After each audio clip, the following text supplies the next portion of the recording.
to make sure that this revolution is good for all.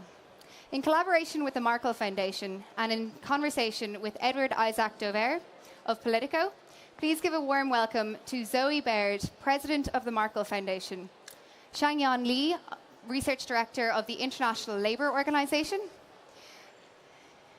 Kristina Tsvetanova, CEO of Blitab, and Michela of Stromatolite.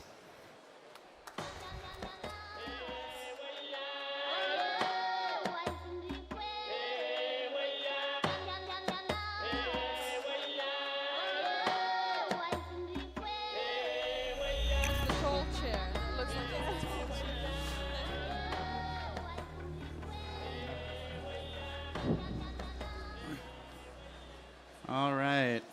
Well, welcome everybody. We have a big panel and a very qualified panel.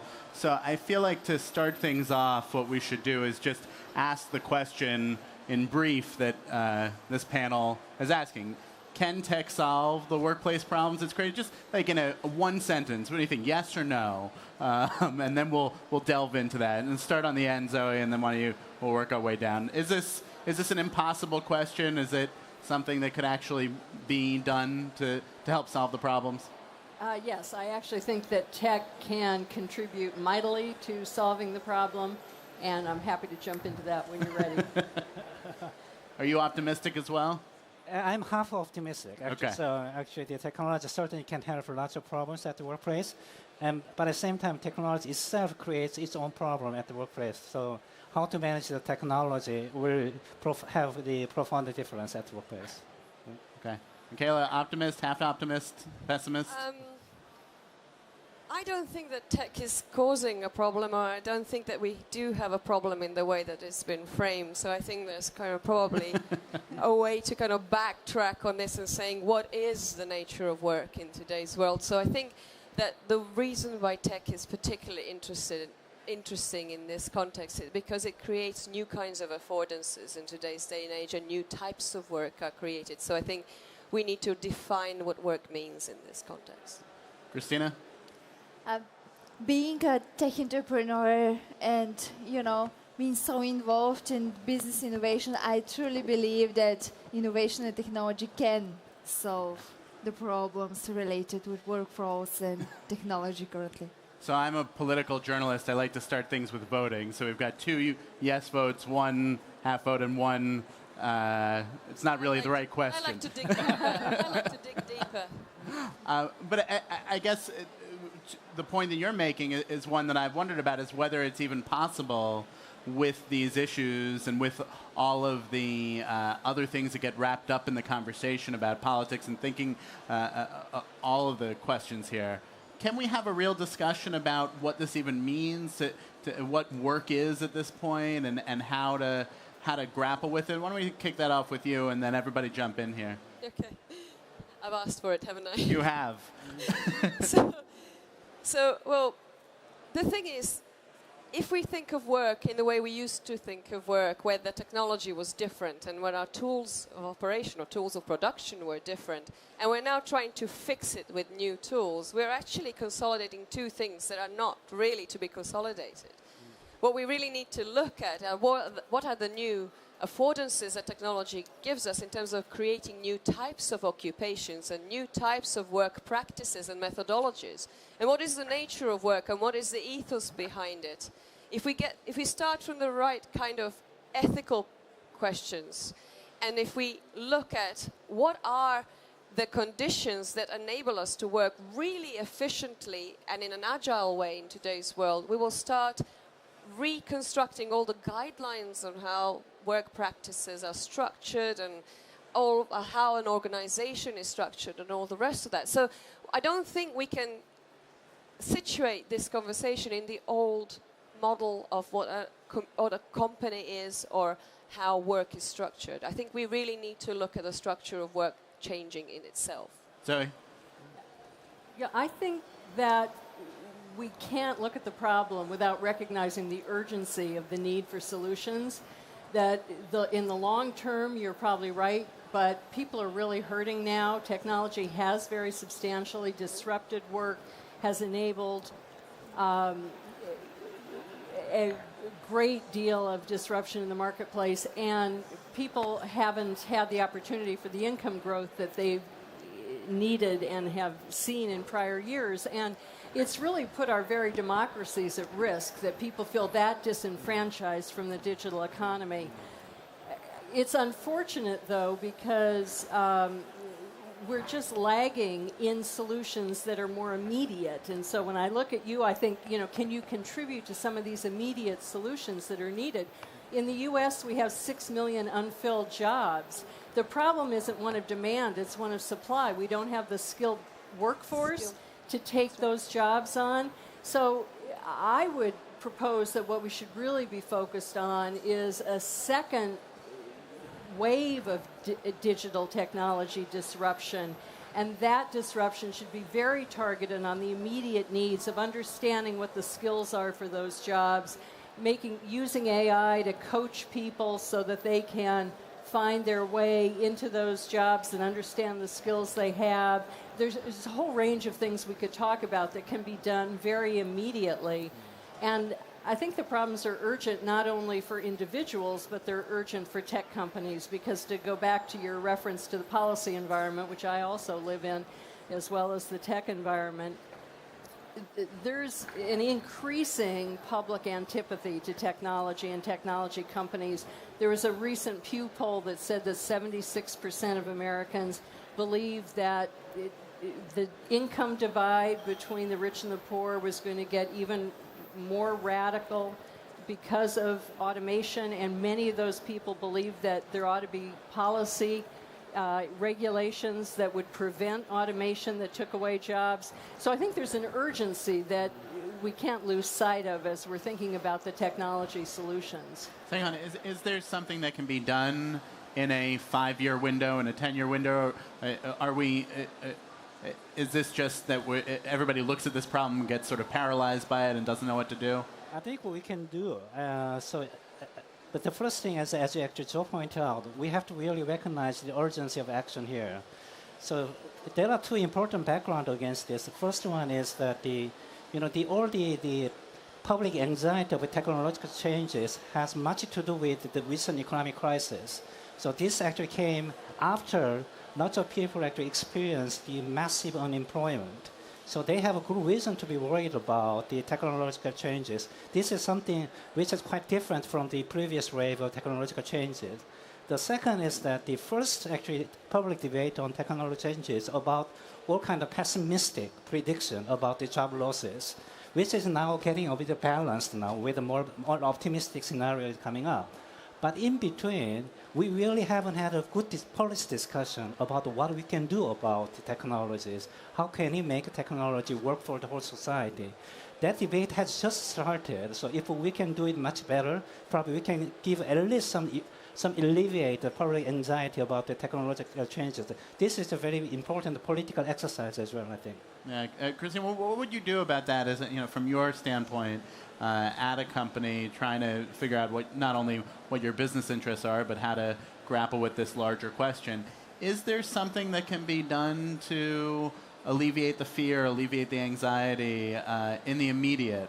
I think we can have that conversation about the larger changes to the entire civilization, essentially, but and maybe we'll come back to that. But the immediate question here, I think we see it, obviously. I cover politics in Washington. I'm quite aware of how some of these anxieties have set in, and we see it all around the world.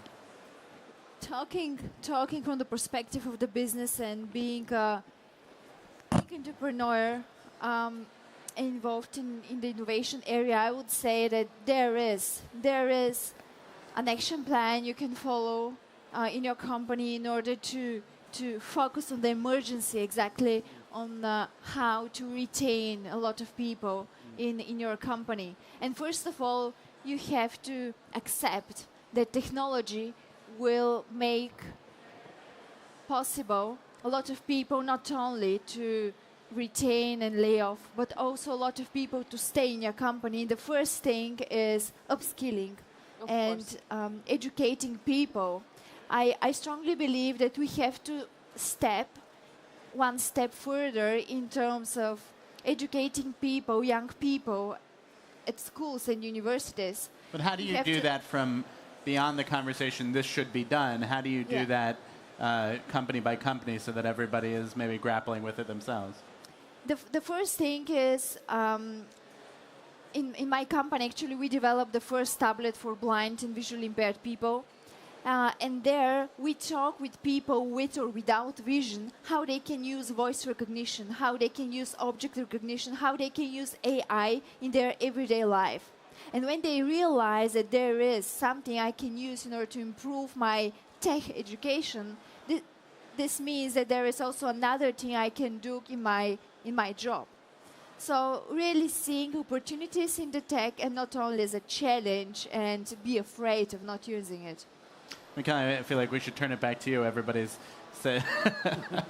Is there in the immediate something that from what you can do at your company, from what other companies can do, how to approach this? It's what we're doing. Yeah. It's what we're doing. So I mean, just to understand, we run a community of over 5,000 innovators, global innovators, and we are hands-on, and we've always been hands-on.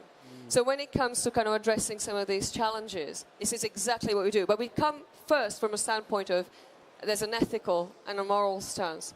There is an agenda of inclusion, of diversity. We have easily 50% women in all of our test beds, in all of our laboratories. And we have tested methodologies, and we have found methodologies which include creative expression and putting creativity at the core of reinventing new business models, for instance, that end up with including easily 50% women. So we know how to draw a diversity of people into the space and to test drive these new kinds of models. And what has happened as a result of gathering people from completely different backgrounds to come and bang heads together and find new ways of communicating across verticals, across different areas of expertise, is that the knowledge exchange is just flourished. So this is why I'm incredibly confident that we do have a new method of working, new methods of working, new kinds of skills emerging, new kinds of sectors emerging, new kinds of market niches we're discovering on a daily basis. Every day we run a lab. And this is why I'm also optimistic that we can, in order to educate the wider population, all we need to do is expose them to some of this new knowledge with the use of some of these guidelines and methodologies. We have been documenting fully and developing the guidelines for this space, so I'm confident. What does that look like? What do those guidelines look like? What do those new ways of communication look like? You can also ask the European Commission, because they have been adopted at high level. We created new guidelines for market adoption, completely in reaction to the grassroots. So basically, what was happening within our communities was we observed that there were projects being created in niches that previously hadn't existed between people who hadn't been able to communicate with each other before. So there was a whole set of factors as to why they were suddenly able to do that, using the new affordances. And then we realized that we needed some guidelines for market adoption, because the old-fashioned guidelines for technology adoption were created by NASA in the 1980s when technologies were cumbersome, expensive, and took a very long time to deploy. So we created new guidelines which would facilitate this. And the second thing that I think has been a breakthrough is new guidelines for IP. So we created IP stack that registers in real time. And at the end of this month, we are running a lab in conjunction with parallel event to this one, which is Slush in Helsinki, which most of the people here will have heard about. And we're running a lab which will be registering smart contracts in real time during the creation process, the creation of IP, and therefore registering a chain of IP as it's being created. Of course, this is not an easy task, and of course we will come across various hurdles, but we need to do it in order to understand it. So does that seem to you like what you were looking for here? Well, I'd be interested to know how those turn into business models that are sustainable and scalable, which is obviously one of your objectives. Absolutely. But what is needed very much in this second wave of digital disruption of the labor market is the deployment of data and artificial intelligence in order to address the barriers in the labor market, to make transparent the skills that are needed to be able to demonstrate which educational programs produce the skills most effectively to be able to help people see themselves in these jobs, see what the jobs look like, understand how the skills they have.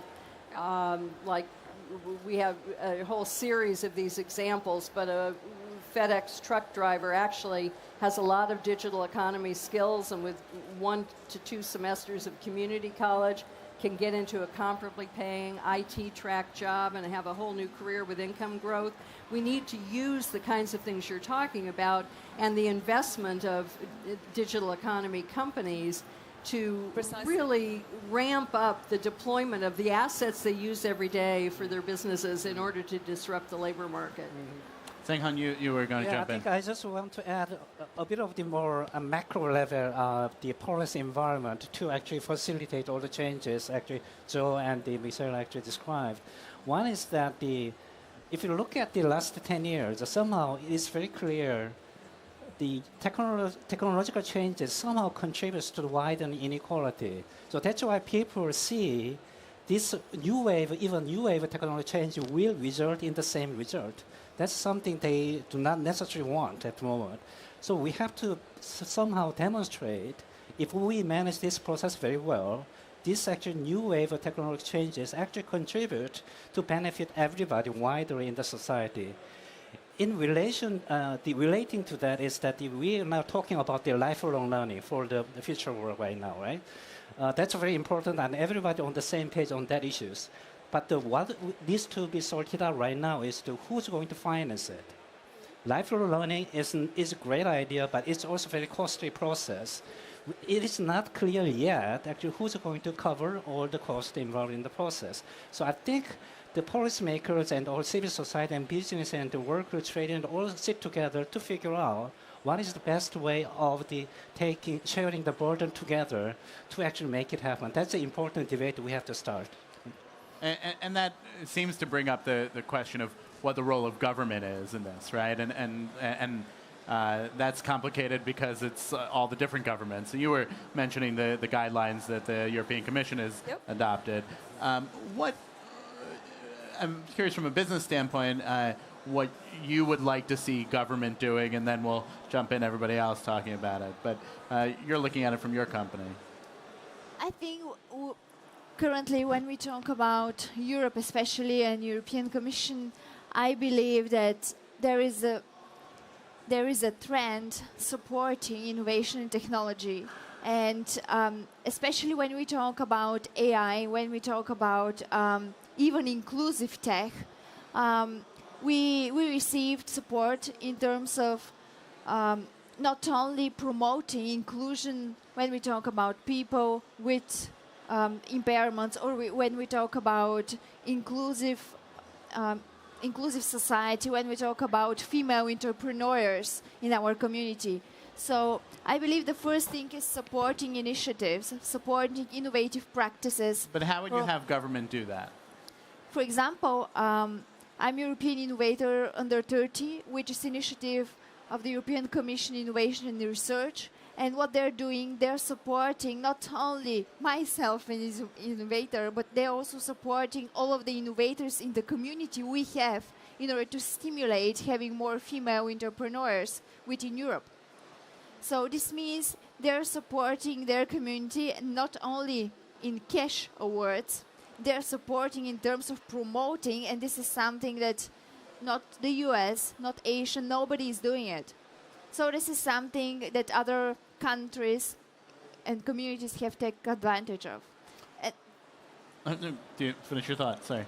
Yeah, I want to point out also that there is a very huge also opportunities, especially for young entrepreneurs, also younger, I mean at school years, that would like to start a business. And if they have an IP, I think Europe also have to change some of the IP policies, taking, for example, the good practices from Canada and Harvard and MIT.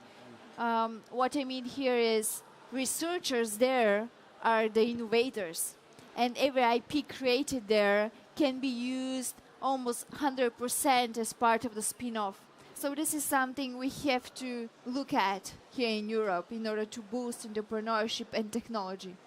Zoe, this is a space that you live in. What is the role of government in the immediate and the direct way, and then as it starts to pull back and think about these bigger questions at the same time? What does government do, and especially in the political environment that we're all mixed up in, what does government do? Well, first of all, I'd say that after the wave of recent elections in Europe and the U.S., there's dramatically more interest and awareness on this subject than we were able to generate before that.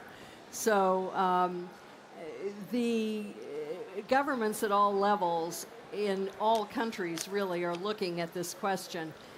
My own view is that the most effective role of government is as a systems integrator, that government has the capacity to bring together the businesses that need to address the problem in their jurisdiction, whether it be a state or on a national level, to prioritize their needs, to bring together the possibilities for the technology advances to connect up with the rest of the infrastructure, the educational infrastructure, the existing institutions.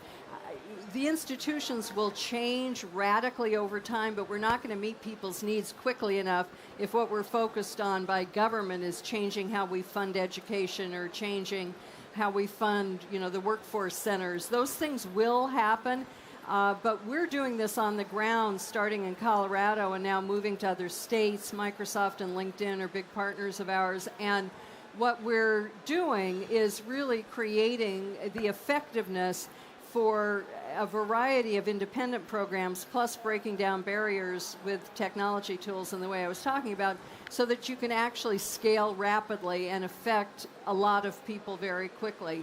And I'll give you another example of the kind of thing government can do, really two. One is Amazon now has a bidding process in the U.S. for its second world headquarters. And some governors asked me to actually write about how they're applying in their states this approach to transforming the labor market as part of their bid for Amazon. Well, if Amazon really gives priority to the workforce development issues that a state is offering and capacities that a state is offering, as opposed to focusing only on tax incentives, that action alone will cause a ripple effect throughout government actions generally.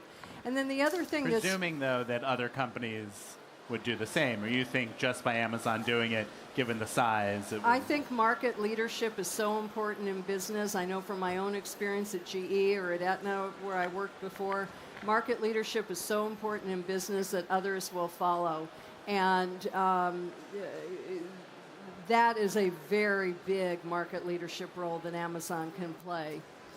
We're also working with the state of Colorado, for example, to change the incentives they give to all businesses. Apple is going in there, others. So you want to see this happening everywhere so that the state is focusing its relationships with new entrants into the state on things that develop the workforce and enable the workforce to benefit, not just the company's own profitability in coming in. In the long term, they need that. They've got to have the sustainable workforce. The 6 million unfilled jobs are not going to allow companies to grow. The other thing I'd put on the table, and you may want to comment on this more, I don't want to take too much time, but it really is time for every country to be looking at a national digital economy strategy. The only country that really is doing that with purpose is Singapore. The Brits are beginning to do it. China has now just taken on a 5-year artificial intelligence strategy, but it's a bit different than what I'm talking about. But this is an area of tremendous potential. It isn't top-down mandate, but rather a vision for what can happen within a country that, again, can play a systems integrator role in helping the technology and policy architecture support what needs to happen in the market. Sangheon, you want to?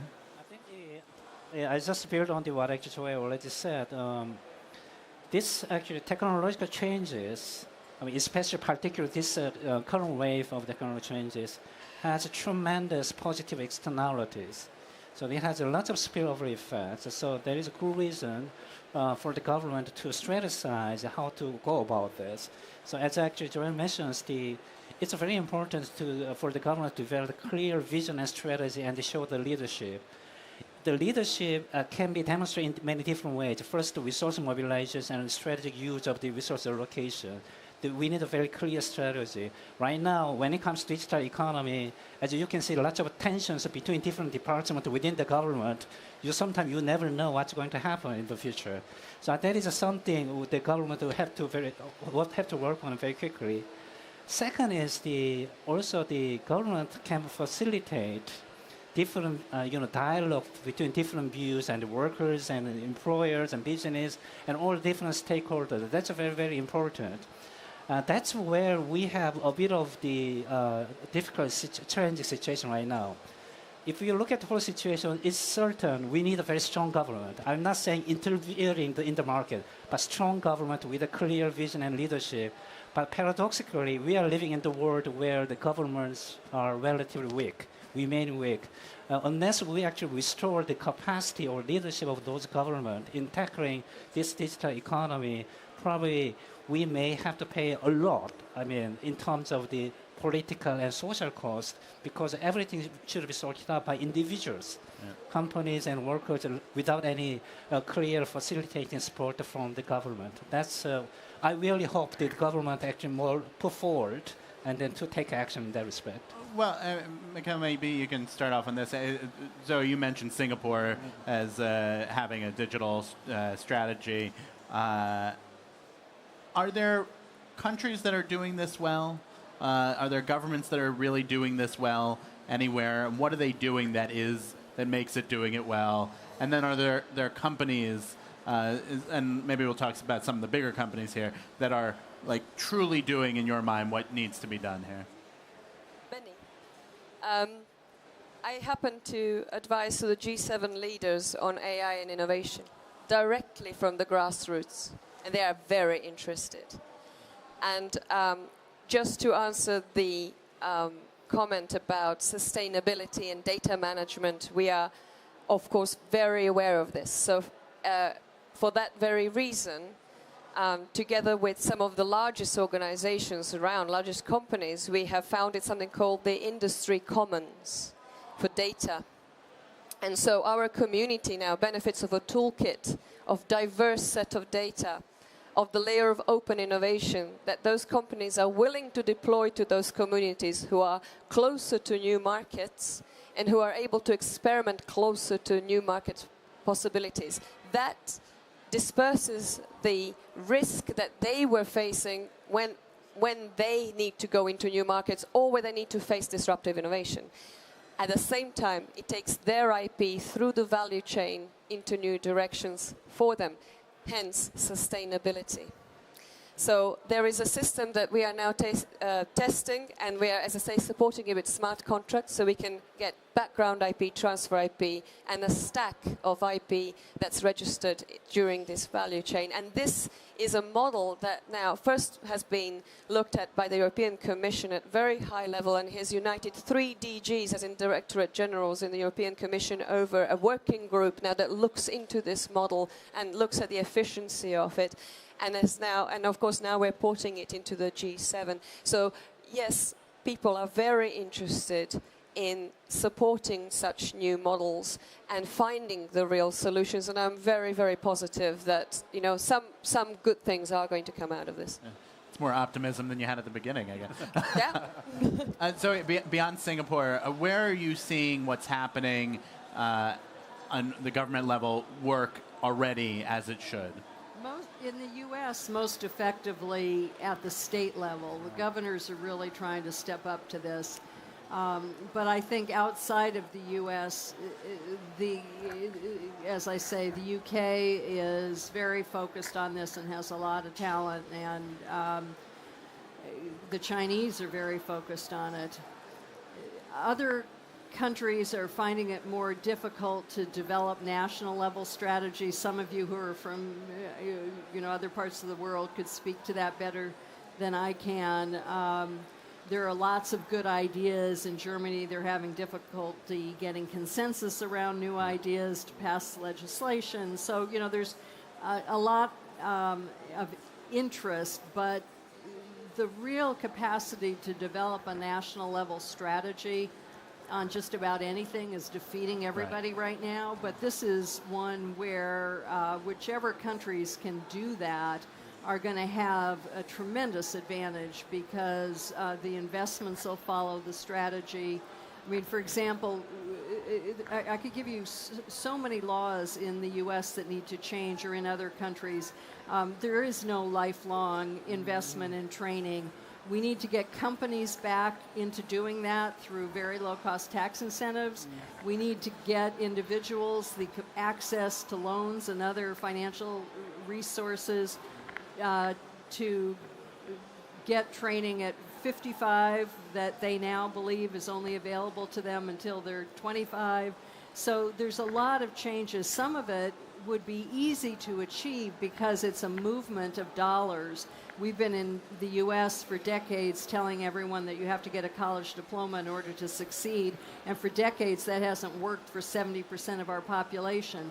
If instead we encourage them to use those same monies to go to get training that we can use good data and AI to demonstrate is actually effective training for the jobs that are in the market, that's the missing link where we need technology to become disruptive again, but disruptive in a way that benefits people.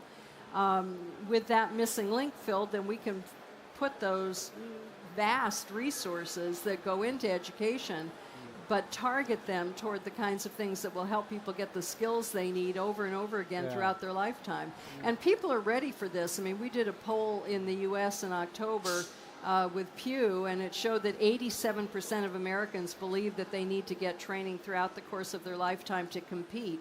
78% believed that it was their own personal responsibility. They didn't think that the federal government or companies were going to give them any assistance. So that disjunction between the, the awareness and 44% said they've tried to take a course this year. So the willingness to go out and get the training, that disjunction between that and the support that they're getting or the role that the government's playing on their behalf is really vast, and it leads to a lot of the lack of faith in government and capacity for them to actually get the training they need and get the jobs they want. Yeah, overwhelming demand, essentially, but not any kind of supply. Kristina, I'm wondering if those tax incentives were there, if some of the other things that Zoe was talking about were there coming from the government, would that change how you went about your business? For sure, there will not be immediate change. This is something that could change our business in future, and here I think about 5 up to 10 years. But something that could help us also in this direction is having more programs, and this is something we are working on currently. It's actually it's something happening beside our technology development. It's post-work, I would say, training program or something that's in the area of reskilling people that have left their job. And I know, being here in Portugal, that here there is a very good example of 14-week program of upskilling people that lost their job, and Code Academia is the name of it. And this is a very good example of few in Europe that are doing something in terms of getting some incentives from the government in future, but also reskilling workforce that has left their job. Any questions from the audience? Throw in. Yeah, go ahead. I don't know if you can hear me. Oh, there we go. I'm like Michela, who I work with very closely. The problem for me is the question, which seems to kind of translate as, can we make inanimate objects responsible for the worst excesses of capitalism? because technologies are things that human beings create. Technologies can be decided upon, they can be socially negotiated, they can be legislated. We can make these, it's human beings doing things to create solutions to problems that other human beings have caused. None of this is about technology. Technology is the tool through which we enact these things that people have tried to do. But all of the workplace problems related to technology are because here is how we can save money, here is how we can make more money, here's how we can repay our investors, here's how we can, essentially. So we have to name the problem. The problem, to put not too fine a point on it, is capitalism. And the way that capitalism has evolved into something that just doesn't have a friendly face anymore. And so those types of legislation, the kinds of training that is needed, the kind of new jobs that are needed, there have always been, we don't have scribes anymore because we develop new technologies. That's not a bad thing. But what is a bad thing is when every time a technology is developed, it's deployed and enabled to become something that disadvantages a massive group of people for the advantage of a very small group of people. And that is the problem that needs to be named and claimed at this point. Zoe? Yeah, I would say there's always a cycle in technology, and if you look back at railroads or the telegraph or streaming video, it's the same cycle. It's a cycle of innovation, a cycle of commercial development and concentration of wealth, a cycle of reaction to that, which leads to dissatisfaction by vast numbers of people, even though they're users, and then a cycle of regulation. And I think, we could go through history, but I think the question you're posing is it going to take regulation to push back on the natural forces of concentration of wealth that often come with innovation? Or, as I'm suggesting, and there may need to be some regulation, but I'm suggesting that the very enterprises that have benefited financially can share that economic benefit for the growth of everyone by deploying technology to again disrupt, but to disrupt to provide the data we need about what training is worth getting, where is it worth making the investments, to connect people to the jobs that are wanting the 6 million unfilled jobs in the U.S., where people actually have the skills, but it's not called the same thing, and I could give you lots of examples. We don't have time. But you're on to something enormously important. I don't disagree with that. It's a regular cycle, and we can keep going down this divisive road if we want to, but that's not going to help the vast number of people who haven't benefited economically from this transition. Sangheon, your last word here. Very quick, I completely agree, because that's why actually the international labor organization just set up the Global Commission on Future Work. What we are looking at there is that how to make a technology for technology work for the humanity. What is the ways? So, in doing so, the one thing I want to really highlight in this the podium is that we are talking about the technology for Silicon Valley here, but there are other out there. There's another reality, which is the Nile Valley. So we have to work out what technology can do for this Nile Valley, basically developing country. That is a big question out there. Unless we address the questions, we may have a situation similar like we have seen the backfire from the globalization. Yeah.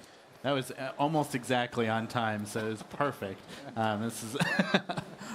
Thank you all very much. A hand for our panel here.